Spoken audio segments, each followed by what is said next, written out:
사회 주요 현안을 때로는 냉정하게, 때로는 따뜻하게 사람의 온기로 세상을 읽는 최요한의 세상만사. 급변하는 국제 정세 속에서 내일의 평화를 그립니다. 긴장과 공존이 교차하는 한반도 24시. 외교와 안보 문제까지 하나의 맥락으로 읽어냅니다. 함께하는 세상, 오늘은 좀 더 다른 시선으로 세상을 바라봅니다. 네, 이재명 대통령이 한미 관세 협상 타결을 공식 선언하고 정상회담 합의문, 조인트 팩트시트를 직접 발표했습니다. 오늘 최요한의 세상만사에서는 여기에 대한 자세한 해설과 그에 대한 함의를 최요한 시사평론가와 자세히 알아봅니다. 지금 최요한 시사평론가 연결됐습니다. 평론가님 안녕하십니까? 예, 반갑습니다. 최요한입니다. 네, 먼저 용어가 중요한데요. 지금 팩트시트라는 이야기와 조인트 팩트시트, 그리고 MOU 등 여러 가지 용어가 혼재되어 있는데 용어부터 정리해 주시죠. 팩트시트는 특정 협의나 정책의 핵심 내용을 간결하게 정리한 공식 요약 문서입니다. 네. 한두 쪽 정도로 구성되어 있거든요. 긴 협약문, 복잡한 정책 내용을 우리 국민이나 언론이 쉽게 이해할 수 있도록 요약한 형태이고요. 조인트 팩트시트는 이번에 발표한 거죠. 말 그대로 양측이 공동으로 작성하고 함께 발표하는 발표문을 의미합니다. 이거는 한쪽 정부나 기관이 단독으로 작성하는 것이 아니라 양국이 합의한 내용을 같은 문서에 담아서 공동 발표한다는 점이 큰 특징인데, 그래서 이 핵심은 공식성과 내용 구성이 있습니다. 이번에 정부에서 공식적으로 합의문을 발표했고요. 제가 그래서 어제 백악관 사이트에 들어갔더니 팩트시트 카테고리가 따로 있어요. 거기 들어가서 세 번째 단락이 트럼프 대통령하고 이재명 대통령하고 팩트시트다 하라고 해서 영문으로 쫙 돼 있어서 그거 번역기 돌리고 영문 단어 찾아보고 고생했습니다.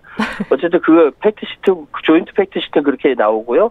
또 MOU는 양해각서라고도 하는데 법적 효력은 없지만 이거는 중요한 것은 향후에 협력을 위한 약속을 표시한다. 법적인 구속력은 낮지만 협력의 의사표시, 방향성을 제시한다라는 차원에서 굉장히 중요한 겁니다. 네, 이번 그럼 조인트 팩트시트가 굉장히 광범위하잖아요. 어떻게 나눠서 이야기해야 될까요? 일단 관세 관련 살펴보고요. 안보 관련된 내용을 살펴보고 투자 관련된 내용을 살펴보고 나머지, 그리고 중요한 거는 이 이면에 깔린 내용이 무엇이냐, 이게 중요할 것 같거든요. 그러니까 양국이 의도적으로 집어넣은 문장까지 굉장히 디테일하게 돼 있어요. 특이한 부분이 양국이 의도적으로 넣었다 이거.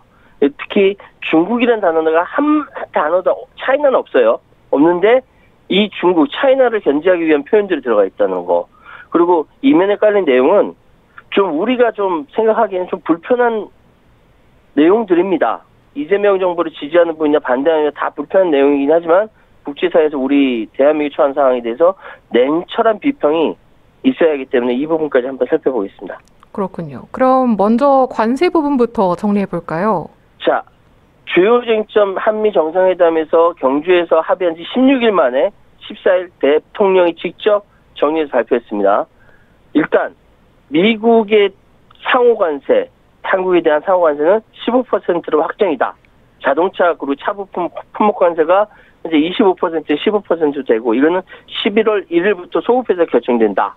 그리고 반도체 품목관세는 우리나라가 다른 나라의 세율을 불리하지 않게 적용한다. 최혜국 대우를 받는다.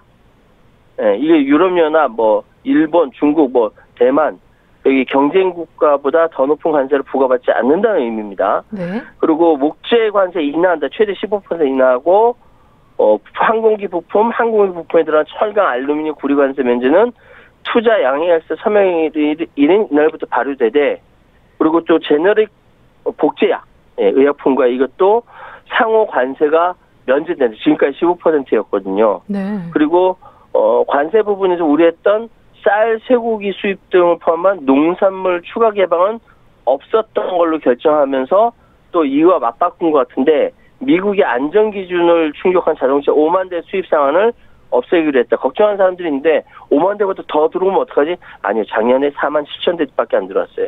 앞으로 드러날 것 같지 않고 쌀 쇠고기 수입 관련된 이 농산물 추가 개방은 이제 뒤에다가 US 데스크 관련돼서 더 말씀드릴게요. 그럼 전체적으로 다른 나라와 비교해서 불리하지 않은 조건으로 관세 협상이 마무리됐다 정도로 정리하면 될 것 같습니다. 예. 이번 투자 부분을 정리해 볼까요? 일단 총 3,500억 달러 규모 대미 투자 진행한다. 이거는 불변이고요. 2천억 달러는 외환시장 안정이라는 소제목 아래 연간 200억 달러의 상한이 명시가 됐습니다. 팩트시트는 양국이 양일각세상 공약이 시장 불안을, 이 시장은 외환시장이에요. 여기 불안하면 안 된다라는 차원에서 200억 달러 초과하는 금액 조달을 요구받지 않을 것이다 라는 일종의 안전장치죠.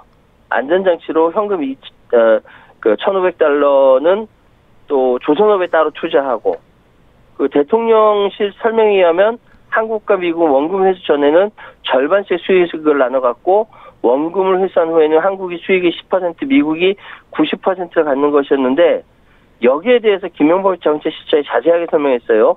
원금 회수 전 수익 배분 구조 5대5, 20년 내에 원리금 상황이 불투명해지는 경우에는 그 비율을 한국에 더 유리한 방향으로 조절할 수 있다라고 부연 설명했고요.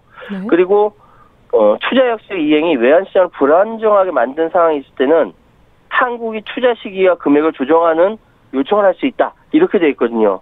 근데 투자 관련돼서 이게 굉장히 이렇게 미뤘지 않습니까? 네. 계속 버텼거든요. 네. 결국 그렇게 크게 불리하지 않게 여기까지 온 거는 이런 얘기했죠. 한국이 지금 한금알 낳는 거위인데 지금 조그만 못부터 시작해서 반도체, 조선, 비행기 다 만드는 나라가 두 나라가 전 세계 유일하게 있다. 하나는 중국, 하나는 한국. 근데 한국이 그렇다고 해서 이 한금알 낳는 거위 배를 가를 거냐? 우린 그렇게 못 찍어준다라고 버텼던 거예요. 그래서 여기까지 온 겁니다. 앞으로 더 디테일하게 정리를 할 부분이 있죠. 네. 그럼 지금까지 관세와 투자에 대한 협상 팩트시트를 살펴봤고요. 이번에는 안보에 관련해서 살펴봐야겠는데요. 뭐니 해도 가장 관심이 가는 건 핵 잠수함을 보유할 수 있는가, 어디서 만들어지나 등이거든요. 이게 좀 말씀드리자 보니까 좀 답답한 부분이 있습니다. 일단은 트럼프 대통령이 미국 필리조선소 선체 건조 장소 얘기했잖아요. 네. 거기는 안 되거든요. 거기서 만들려면 다시 필리조선소로 여기 시설도 안 돼 있기 때문에 이걸 다시 지어야 되고 돈도 엄청 많이 들어갑니다. 그렇군요. 그래서 대통령실에서 이야기하는 것은 선체가 국내에서 건조될 것으로 명토 박았어요. 위성락 대통령 안보실장이 두 양 정상이 한국에서 짓는 걸로 일단 전제해서 이야기했다. 그리고 한미 원자력 협정에 따라서 한국이 전농축에 해당하는 20%까지가 우라늄을 농축할 수 있고 재처리는 불가하다. 앞으로 이게 개정되어야, 근데 별도 협정이 언제 어떻게 다시 체결될지 이거 또 살펴봐야 됩니다. 그러면 우리는 전 세계 6개 나라만 갖고 있는 핵잠수를 보유하게 되는 것이고요. 네. 안규백 국방부 장관 인터뷰에 따르면은 우리는 이미 핵잠수함 기술을 상당 부분 가지고 있습니다. 개발 기술이 이미 30% 진척되어 있는 상태이고, 이게 한국에서 만든다는 것은 핵잠수함의 선체 원자로를 우리가 개발하고 연료만 미국에서 가져오는 형식이 된다. 이 핵연료는 미국이 제공하되 실제 건조와 핵심이 한국에서 주도하게 된다는 의미인데, 이렇게 되면 네. 미국의 핵 비확산 원칙을 지키면서도 한국의 국방력 강화라는 두 마리 토끼를 모두 잡을 수 있는 현실적 방안으로 평가가 됩니다. 그럼 기타 주한미군을 포함한 여러 다른 안보 문제도 조인트 팩트시트에 적시되어 있다고요? 그렇습니다. 지금 GDP 3.5% 증액, 주한미군 지속적으로 주둔한다. 주한미군 주둔은 중국을 견제하는 것이기 때문에 미국이 나가라고 해도 안 나가요. 우리가 막 미국 물러가라 그래도 절대 안 물러납니다. 지금 중요한 건 전시작전 통제권 전환인데요. 네. 1단계 최초 작전 운영 능력 검증 2019년에 2년 마쳤습니다. 지금 2022년에 2단계 완전 운영 능력 평가를 완료했는데 검증이 이루어지지 않은 상태거든요. 네. 내년에 2단계 검증이 완료되면은 한미 국방장관이 양국 대통령에게 우리 다 끝났습니다라고 하면 양국이 이제 최종적으로 작전권 전환 결정하는 절차가 남은 거죠. 근데 중요한 건 이번 한미 조인트 팩트시트에는 중국이라는 단어가 없는데 곳곳에 중국을 겨냥한 표현이 들어가 있다고요? 이게 이제 미국이랑 한국이랑 둘이서 이렇게 서로 상호 무역 관련된 투자 관련된 얘기를 하는 거잖아요. 네. 그러면 한반도, 한국, 코리아 이렇게 되는데 뜬금없이 인도태평양 지역 이렇게 나와요. 네. 이거 중국 겨냥한 거거든요. 이게 예전에 미국과 일본이 중국 견제하기 위해 고안한 개념이 자유롭고 열린 인도태평양인데 그걸 여기다 넣었습니다. 또 상호 무역 촉진 부분에서 어떤 게 들어가냐면 강제 노동으로 생산된 상품의 수입에 대응하는 것을 포함한다. 뭐 이런 내용이 들어가요. 우리 한국에서 이제 강제 노동 해가지고 막 이런 거 없거든요. 네. 이거 들어간 거는 위구르족 강제 노동 금지법을 미국이 2021년에 제정했습니다. 그러니까 이거 중국 겨냥한 거죠. 또 한미 동맹 현대화 부분 보면은 북한을 포함해서 동맹에 대한 모든 영내 위협에 대한 모든 영내 위협. 이거 북한을 얘기하는 게 아니거든요. 중국 겨냥했다고 보입니다. 그럼 이번 조인트 팩트시트 내용을 분석하면서 평론가님 백악관 사이트를 샅샅이 뒤져보셨다고 했는데 이 팩트시트가 대단히 정밀하게 작성됐다고요? 저 머리 터지는 줄 알았어요. 고생하셨습니다. 이거 분석하고 하느라고. 이게 가장 눈에 띄는 것이 외환시장 안정 파트입니다. 양해국세로 인해서 이제 한국과 미국이 이렇게 해서 시장 불안성을 초래해서는 안 된다. 네. 그러니까 잠재적 영향에 대해 철저히 논의하였습니다라는 얘기가 나와요. Have thoroughly discussed. 철저히 논의하다. 그러니까 한국에서 외환시장 불안정해지면 큰일 나니까 신뢰받는 파트너, as trust partners, 미국과 한국 양쪽에서 철저히 논의했다. 걱정하지 마라. 이런 강조거든요. 네. 그래서 이렇게 굳이 이렇게까지 할 필요가 있을까 싶지만 하지만 매우 자세하게 못 박아놔서 외환시장 한시름 덜게 했다라는 평가가 실제로 나오고 있습니다. 시비당하지 않게. 이렇게 조인트 팩트시트를 꼼꼼하게 해놓은 거는 아직 논의할 부분 많이 남아있지만 앞으로도 이렇게 꼼꼼하게 적용될 것이다. 이제 디테일한 부분들을 더 꼼꼼하게 할 것이다라고 알 수 있는 부분이죠. 꼼꼼하게요. 예. 끝으로 그럼 이번 조인트 팩트시트에서 양국이 이야기하지 않은 것, 특정 부분에 대해 우리가 좀 생각할 부분이 있을까요? 좀 불편한 말씀 드릴게요. 네. 미국과 관계 설정에서 미국은 승인, 어프로벌이라는 단어를 쓰고 한국은 환영, 웰컴이라는 단어를 쓴다는 사실 하나로 동맹의 수직 구조를 노골적으로 드러냈다라는 비판적 시각이 있습니다. 솔직히 세계 어느 나라가 미국의 저자세 보이지 않는 나라가 있습니까? 중국이나 러시아조차도 미국이랑 맞짱 뜰 때는 저자세예요. 근데 유독 대한민국의 일부 진보적 정치 세력 중에 미국에 대한 적대감 때문인지 동맹의 수직 구조라고 딱 잡아 비판합니다. 이거 좀 불공평한 거 아닙니까? 중국이나 러시아가 저자세 할 때도 그렇게 이제 비판하지. 자, 이러다 보니까 미국은 승인된 투자, 어프로벌, 미국은 전략적 투자, 스트래티직 이라고 표현할 수밖에 없는 거예요. 네. 한국이 계속 미국에 꿀린다는 점을 강조하는 것 같은데 그럴 바에 차라리 한미동맹 파기하자 이렇게 외치지. 이 부분은 좀 우리가 좀 생각해 봐야 될 거고, 그리고 진짜 핵잠을 한국에서 건조하는 것을 승인했는가 이 부분은요. 네. 왜 이게 의구심이 되냐면은 미국의 국내법이 있습니다. 미국 국내법 10 US 코드 8678이 미 해군 전투함 반드시 미국 내 조선소에서 건조해야 된다고 법으로 명시돼 있어요.